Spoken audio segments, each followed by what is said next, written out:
மாணவர்களே, நான் முன்னைய வீடியோவில் தரம் 10ல் அலகு 2, அலகு 3, அலகு 4 என்ற பாடப்பகுதிகளை மிகவும் சுருக்கமாக மாணவர்கள் விளங்கக்கூடிய வகையில் நான் போட்டிருந்தேன். இது ஒரு பாட அலகுகளை கலந்துரையாடுவது நோக்கமல்ல என்னுடைய.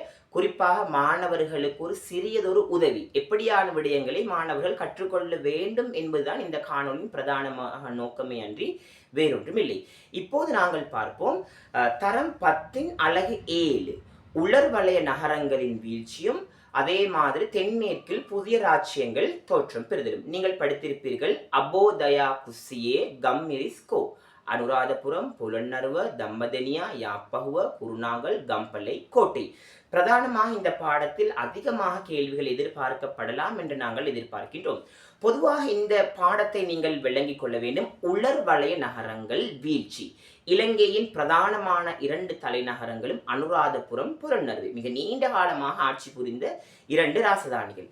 எனவே இந்த ராசதானிகள் வீழ்ச்சி அடைந்ததன் பின்னர் அவர்கள் எங்கு ராசதானிகளை அமைத்தனர்? தென்மேற்கு பிரதேசங்களில். இலங்கையில இந்த தென்மேற்கு பிரதேசங்கள் ஆட்சியை அமைத்தனர். அப்ப இதில் வரக்கூடிய பிரதானமான வினாக்கள் முதலாவதாக நாங்கள் எதிர்பார்க்கலாம். முதலாம் நகரமயமாக்கல் நகரங்கள், 2ஆம் நகரமயமாக்கல் நகரங்கள்.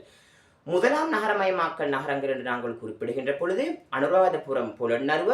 2ஆம் நகரமயமாக்கல் என்று நாங்கள் குறிப்பிடுகின்ற பொழுது தம்பதனியா, யாப்பகுவ, குருநாகல், கம்பளை, கோட்டை போன்ற ராசதானிகளை நமக்கு குறிப்பிடலாம். இது முதலாவது வினாவாக வரலாம்.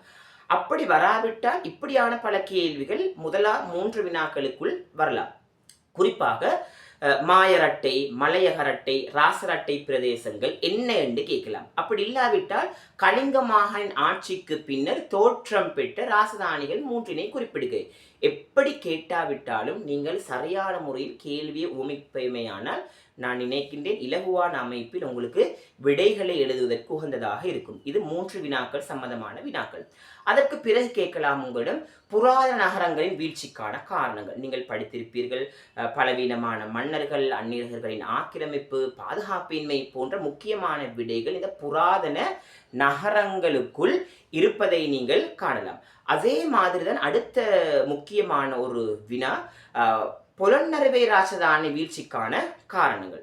புலன்னறுவை ராசதானியின் வீழ்ச்சிக்கான பிரதானமான காரணங்களாக நாங்கள் எடுத்து நோக்கினால் பலவீனமான மன்னர்கள், பொருளாதார வீழ்ச்சி, அதே மாதிரி கலிங்க பாண்டிய வம்சத்துக்கு இடையிலான அதிகார போட்டி. எனவேதான் இதனை நீங்கள் நன்றாக படித்து கொண்டு செல்லுங்கள். அதற்கு பிறகு உங்களிடம் கேட்கலாம் 4 புள்ளிகளுக்கு ஒவ்வொரு ராசதானிகளுடைய முதலாவது மன்னர்களை கேட்கலாம்.